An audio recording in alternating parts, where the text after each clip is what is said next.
There is something no one tells you about the people you love most. They don't drift away because they stopped caring. They don't grow quiet because something happened between you. Most of the time, the distance that opens up between you and the people closest to you doesn't begin with an argument or a misunderstanding or any single moment you can point to. It begins with something much smaller, much harder to see. It begins with the way you hold on. Not the fact that you love, not the depth of what you feel, but something in the texture of how you stay close, something that, from the inside, feels exactly like devotion, and from the outside, slowly starts to feel like pressure. Buddhism has a word for this, Upādāna. It means clinging, the kind of holding on that has fear woven into it, so quietly you can't tell where the love ends and the fear begins. And what makes it so difficult to see in yourself is that it doesn't feel like fear. It feels like caring. It feels like being a good parent, a loyal friend, a present spouse.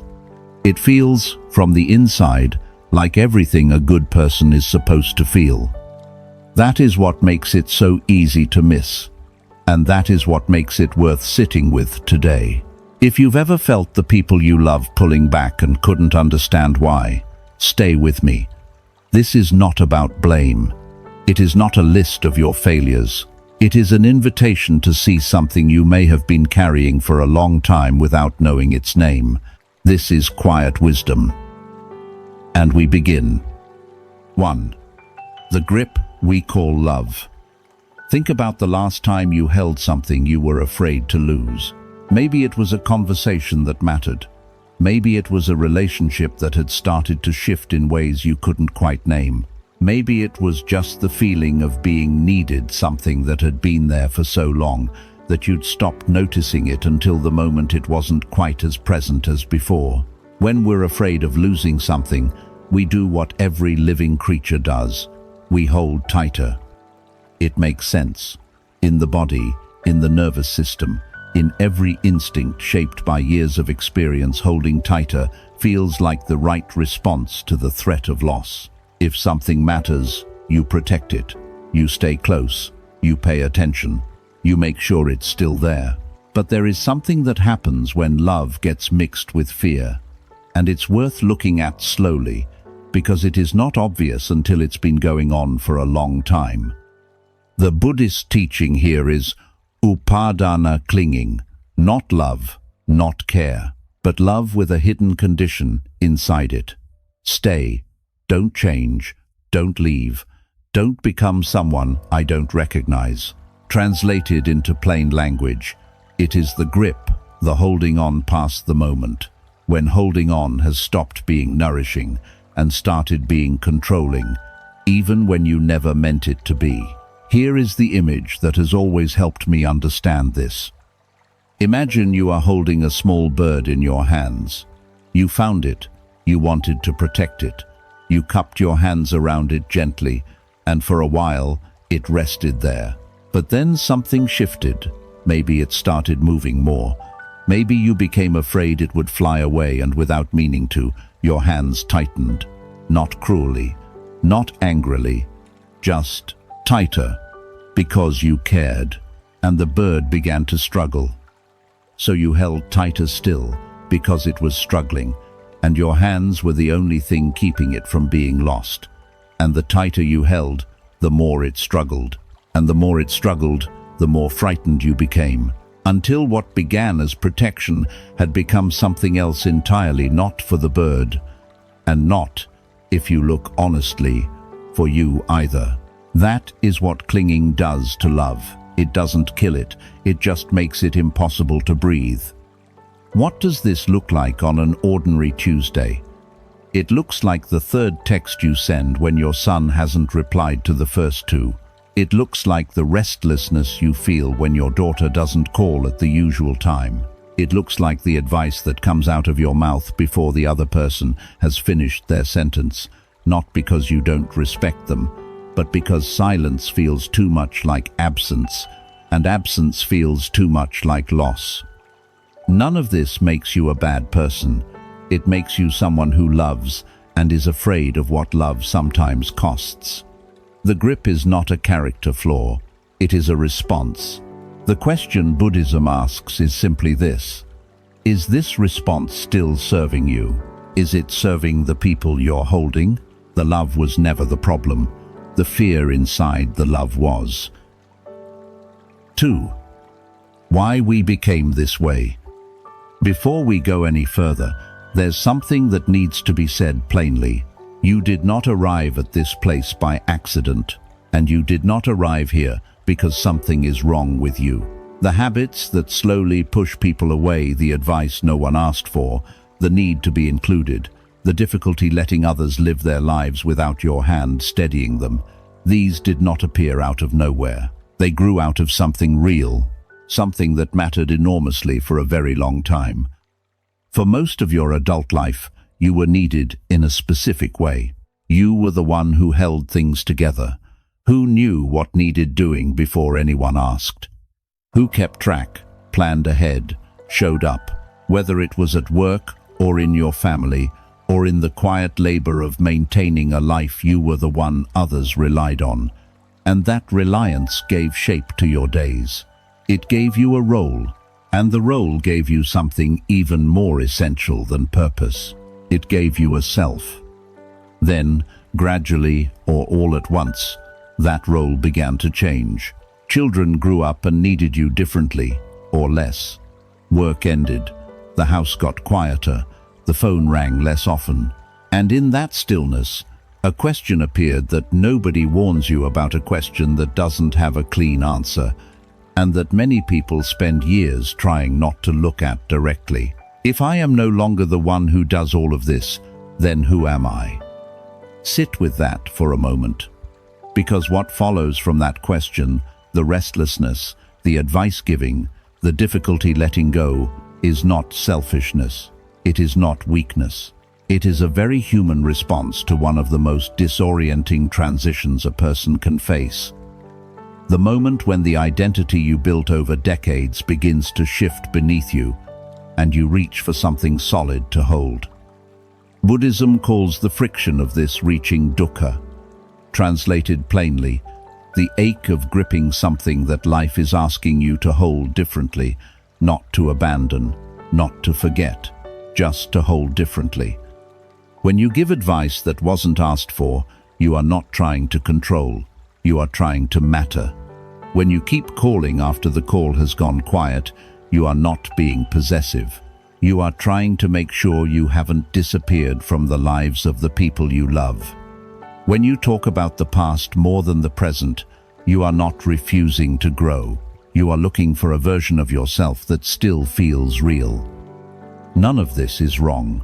All of it is understandable, and all of it, when seen clearly, becomes something you can work with, rather than something that works against you without your knowing. You were not pushing people away. You were holding on for dear life and didn't know the difference. 3. The advice nobody asked for. There is a moment that happens in families, in friendships, in the quiet conversations between people who have known each other a long time. Someone is telling you about something hard, a difficult day, a decision they're struggling with, a situation at work, or with their children, or with their health, or with something that's been sitting on them for a while. They are telling you, and as you listen, something begins to happen inside you. You recognize it. You've been there. You know what this is. You know how it goes. And perhaps most powerfully, you know what they should do.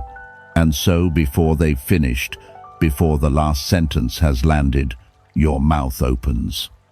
Not to hurt them, not to dismiss what they're going through, because you care, because you have lived long enough to know things that might genuinely help. Because watching someone you love struggle with something you've already been through feels, in the body, almost like an emergency.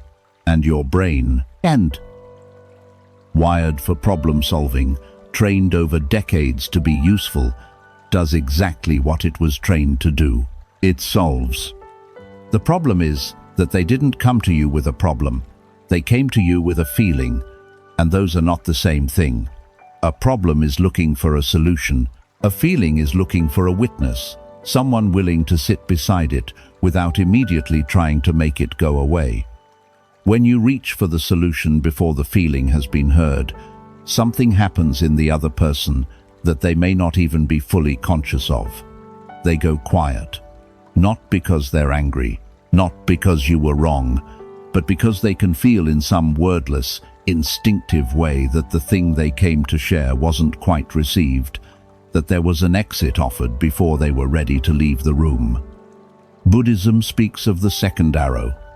The first arrow is the pain, the difficult day, the hard situation, the thing that happened. The second arrow is what we add to it with our response. We don't mean to fire the second arrow. We fire it with kindness, but it lands the same way. The shift here is not complicated. It requires only this: the willingness to wait one breath longer than feels comfortable, to stay in the listening, to ask, before offering anything, the simplest question in the world: tell me more. Not a solution, not a reframe, not your own story from 20 years ago that maps almost perfectly onto what they're describing. Just those 3 words, and the space that opens after them. Before, your daughter tells you about a hard week at work. Before she finishes, you've offered 3 suggestions. She smiles. She says, "Thank you." Later, you notice she tells you less. After, your daughter tells you about a hard week at work. You say, "Tell me more." She talks for 15 minutes. At the end, she says, "I feel so much better just from saying it out loud." You offered nothing but your presence. It was exactly enough. Listening is not the absence of helping. It is the deepest form of it. 4. The past that holds you still. Memory is not the problem. This needs to be said before anything else, because there's a version of this teaching that sounds like a dismissal of everything you've lived, as if the decades behind you are a burden to be put down, as if the past is simply in the way. That is not what Buddhism teaches, and it is not what I'm saying now. The past is real. The things that happened to you shaped you. The people you loved who are no longer here. The years of work and sacrifice and showing up, these are not nothing. They are everything. They are the ground you stand on. The question is not whether to carry them. The question is whether you are living in them. There is a difference between a person who has memories and a person who has retreated into them. The first carries the past like a lantern. It lights the path ahead. The second has stopped walking forward at all. They have set up residence in a time that no longer exists, and the people around them who are living now, in this moment, in this year, slowly begin to feel like strangers in someone else's house. Anicca, impermanence. Everything changes, not as a philosophical abstraction, but as the most ordinary fact of every day. Translated into what you know from your own life, nothing has ever stayed exactly as it was, and the river of your life is still moving, whether or not you've stopped walking beside it. There is a story that has always stayed with me, one of those old parables that doesn't belong to anyone in particular, the kind that has been passed between people for a long time because it keeps being true. An old gardener spent decades tending a garden that was, by any measure, extraordinary. Every plant placed with care, every season attended to. People came from nearby villages just to walk through it, to sit in its stillness, to feel what it felt like to be somewhere that someone had loved for a long time. Then, the years began to take things. A hard winter killed the roses he'd nursed for 30 years. A summer drought took the oldest tree. The garden changed, as gardens do, as everything does, and where those beloved things had been, there were now only gaps. The gardener refused to plant anything new in those spaces. The roses had always been there. The tree had always been there. To plant something else would be to say that what was lost didn't matter. So he left the gaps and tended the memory of what had been. Visitors still came for a while, but slowly they came less. Not because the garden wasn't still beautiful in places, but because you could feel, walking through it, that whoever tended this place wasn't quite here anymore. They were somewhere else. Somewhere that couldn't be visited. His granddaughter came one afternoon and sat with him in the garden.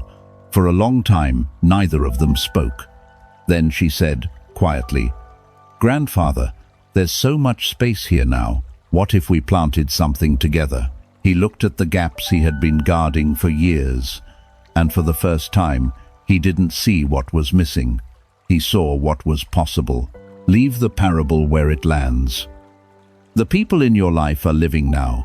Your grandchildren are growing into themselves right now in ways that won't be exactly what you expected, and that is not loss, that is life continuing. The conversations happening around you are happening in the present tense. The question is whether you are available for them. The past doesn't need your protection. It is already held safely inside you. The present is the only thing that still needs you to show up. The people in your life are living now. The greatest gift you can give them is to be here too. 5. The language of pain. No one begins complaining. I want to say that clearly, because the word itself, complaining, carries a judgment that this teaching is not about. The habit of speaking mostly about what hurts, what's wrong, what's unjust, what's failing. This doesn't come from bitterness.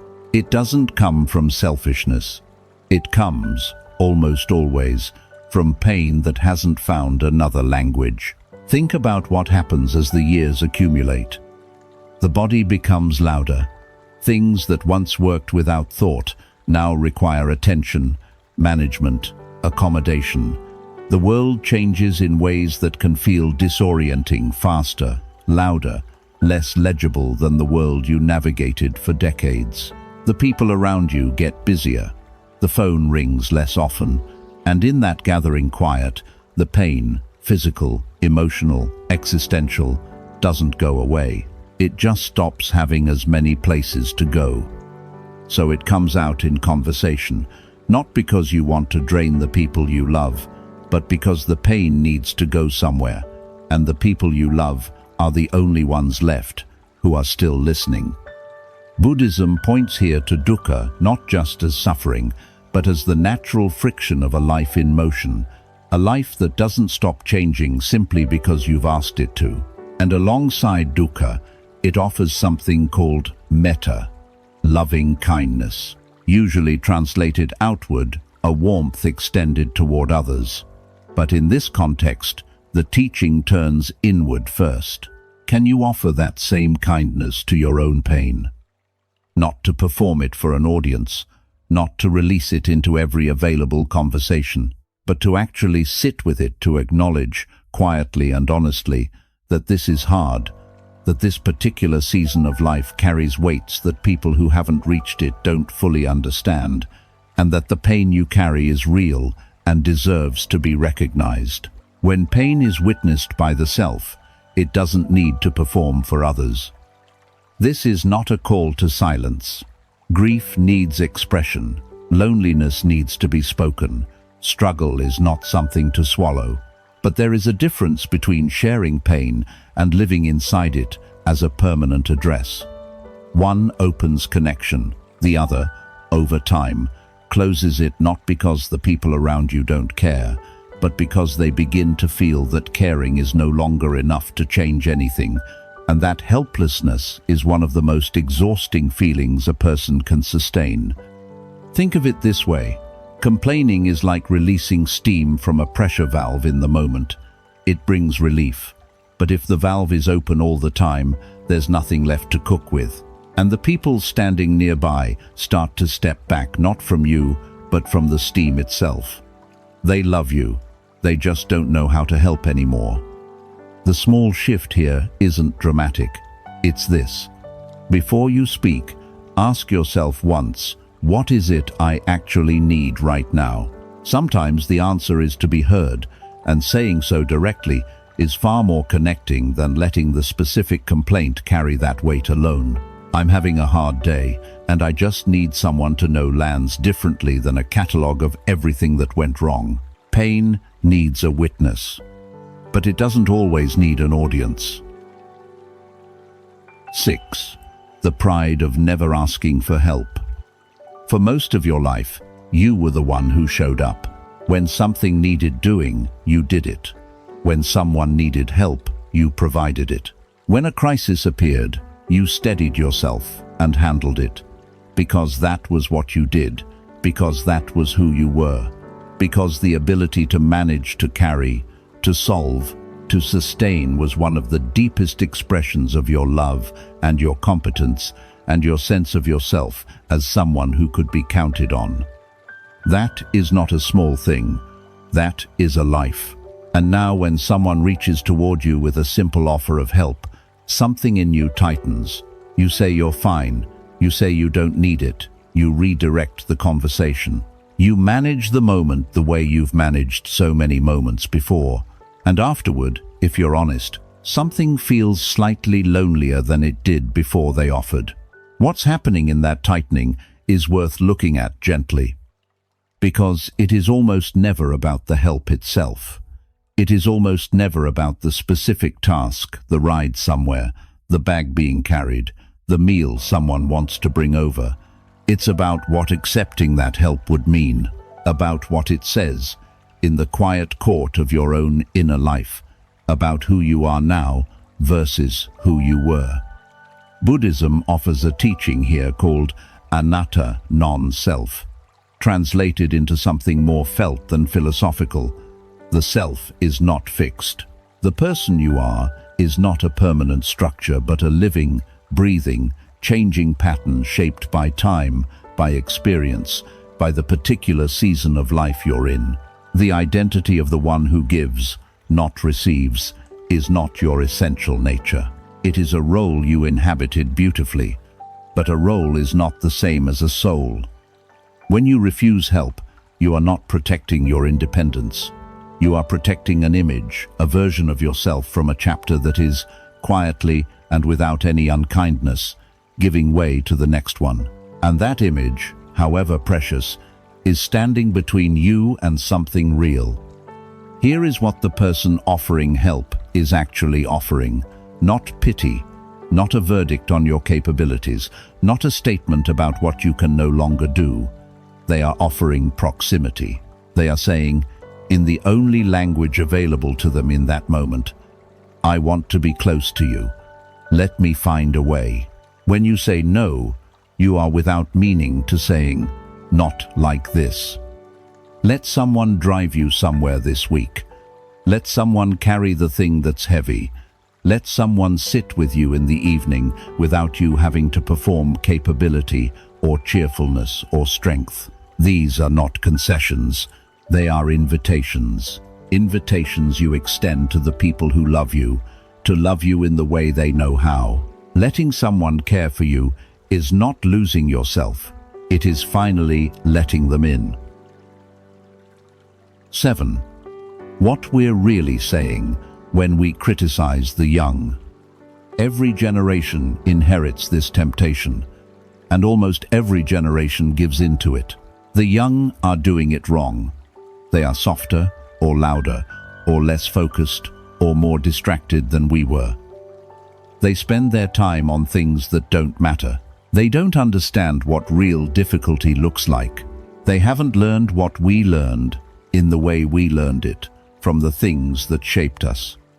Someone said exactly this about us. 40, 50 years ago, someone older looked at who we were becoming and shook their head at the same particular angle. We didn't hear it as wisdom then. We heard it as not being seen.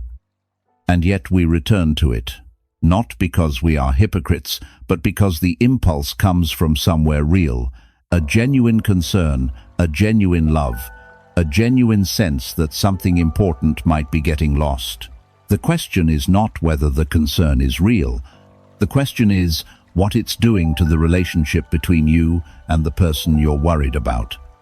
Here is what actually happens when criticism becomes the dominant language between the generations. The young person doesn't argue. They don't push back. They don't sit down and have the conversation you're hoping for. They simply become smaller in your presence. They edit themselves. They share less, not because they have less to share, but because sharing in that direction no longer feels safe. Sit with that for a moment, because it matters. When your presence feels like an evaluation, people stop bringing you their real lives. Buddhism offers here a practice called Mudita, often translated as sympathetic joy, or the capacity to find genuine delight in others' happiness and growth, even when that growth looks different from what you expected or wanted. It is not a natural instinct. It is a practice, which means it is something you return to rather than something you simply feel. What does it look like in practice? Not agreement, not the abandonment of your values or your perspective. Just this, the willingness to be curious about someone else's life before you assess it. Ask the question before you form the opinion. Not what are you doing wrong, but what are you working on? Not why don't you do it this way, but show me how you do it. Not the question that closes, but the one that opens. Something shifts when the young people in your life feel that you are genuinely interested in who they are becoming, not just who they remind you of or who you hoped they'd be.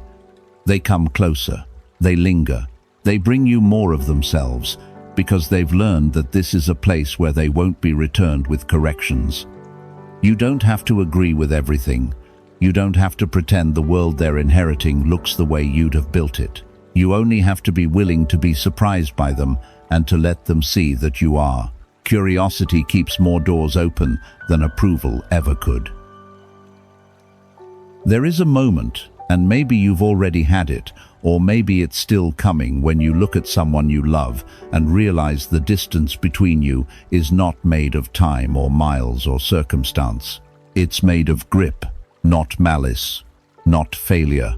Just the long, slow accumulation of holding on in the ways that felt like love, that were love, but that needed quietly, without drama, without anyone being wrong to open a little. Buddhism doesn't promise that opening will be easy. It doesn't promise that the bird will stay just because your hands are open. It says only this: what you release freely, what you hold without grasping, often finds its way back to you in forms more real than what you were guarding so carefully before.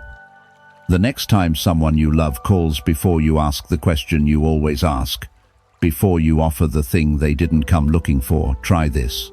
Just listen, all the way to the end. Let there be a silence after they finish speaking, and don't rush to fill it. That one small thing. That's enough for today. The changes that matter most don't begin with grand decisions. They begin with a single breath held a little longer than usual, a hand that relaxes just slightly, a moment where presence is chosen over performance. You are not broken. You never were. You are someone who loved fiercely and held on hard, and is now, in this particular season, learning that the truest form of love has always had open hands. If something in this video opened something in you, leave a comment. It doesn't need to be complete. It just needs to be honest. I read everyone. If there's someone in your life who needs to hear this, not as a lesson, but as a kindness, share it with them. Sometimes the thing that's hardest to say lands more gently when it comes from somewhere a little quieter than the room you share. Subscribe if this is a space you want to return to, and if this video gave you something to carry, a like means more than you might think. I'll be here.